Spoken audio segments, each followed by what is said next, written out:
bon genre information sur toutes nouvelles. Abonnez-vous avec toutes nouvelles. Évolution historique Port-au-Prince, évolution historique de la forme urbaine, d'hier à aujourd'hui, de la colonisation française à la période contemporaine. Et nouveaux défis, nouveaux paradigmes et perspectives d'aménagement. Et ce qu'on va faire de cette présentation, et je vais vous présenter le résultat de travaux de recherche. Et je ne suis pas historienne comme Michel Soukar, je fais l'histoire de la forme de la ville. Donc les tranches d'histoire que nous aurons dans cette présentation sont différentes des tranches d'histoire que normalement on devrait avoir.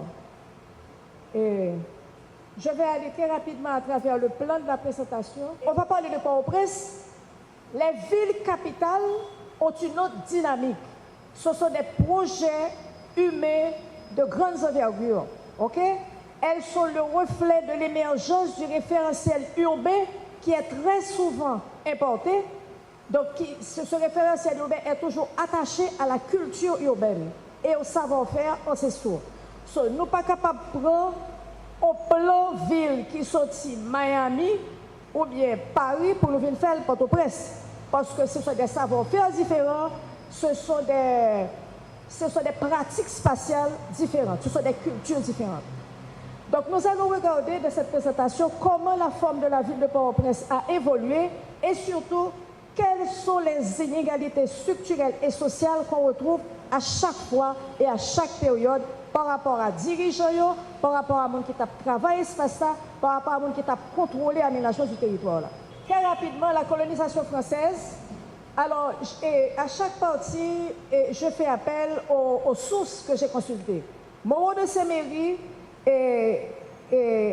nous a montré que la colonisation française a eu 3 étapes. D'abord, l'installation sur les îles, l'île de la Tortue. Ensuite, le Cap français en 1670 qui a été la capitale, la ville du Cap, centre économique, militaire, administratif. Et ensuite, on a eu Port-au-Prince, Saint-Marc, Léogane et la Grenasse qui ont commencé à être développés, qui ont commencé à mettre des villes là-dedans pour être capables de contrôler. On parle de la colonisation française.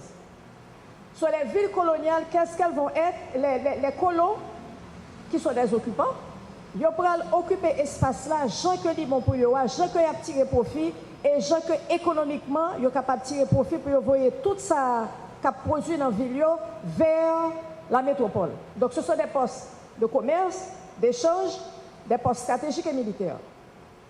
OK? On parle de Port-au-Prince. Ça a pris 25 ans avant que vous décidez qui côté y a mettre Port-au-Prince. Vous décidé de mettre le côté de la jeudi. Le 13 juin 1749, il y a une ordonnance qui a décidé, voilà où, depuis 1743, ils sont en train de discuter où ils vont, où ils vont mettre l'emplacement de la ville. Et en 1749, ils ont mis Port-au-Prince là où elle est aujourd'hui, dans la baie. OK?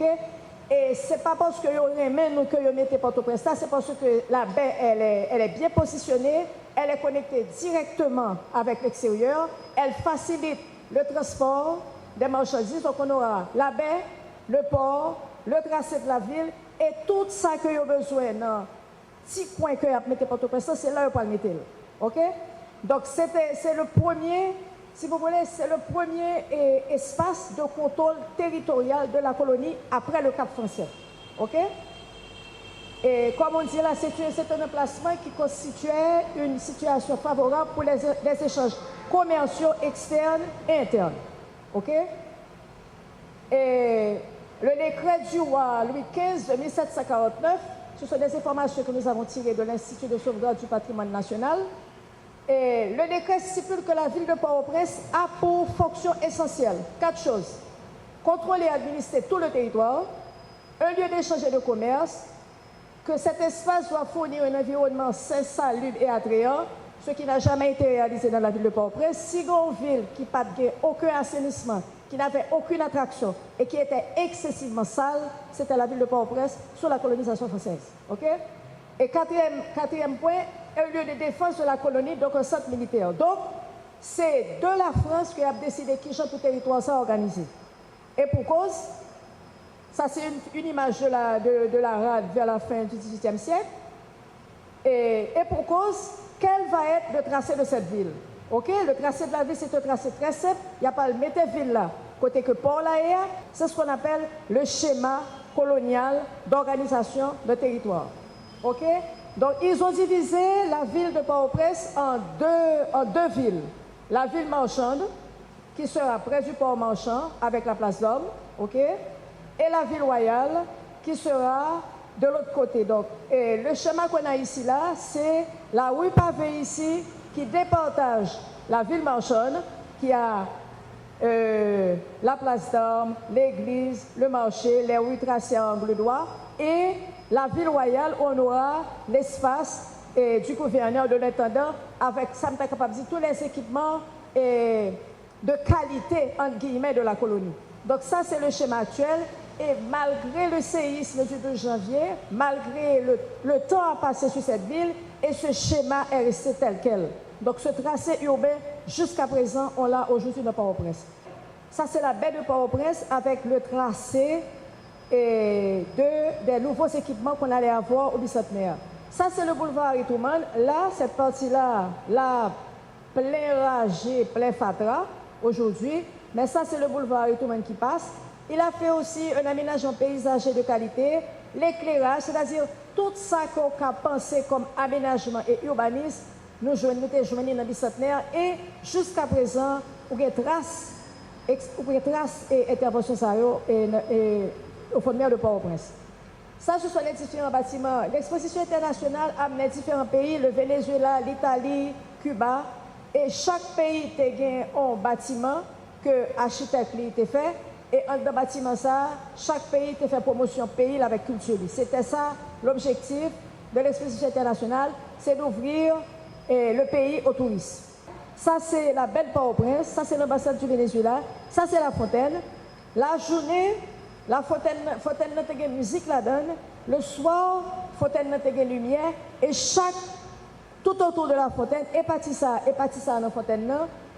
Lumière était venue avec musique là, donc tous les enfants qui allaient sur la place des Nations Unies, ils sont allés pour être capables de rester bord de l'eau, entendre des musiques là, et puis garder lumière dans la fontaine. C'est un équipement urbain magnifique que nous ne pouvons jamais oublier. Et ça c'est une vue du bicentenaire, le boulevard Harry-Truman, le soir, l'allumé. OK? Ça, ce sont d'autres bâtiments. Il y avait les pavillons, et tous les bâtiments qui avaient été conçus pendant l'exposition internationale sont restés pour la ville de Port-au-Prince. C'est comme ça que l'un des pavillons du bicentenaire a été transformé en ministère des Affaires étrangères, palais législatif.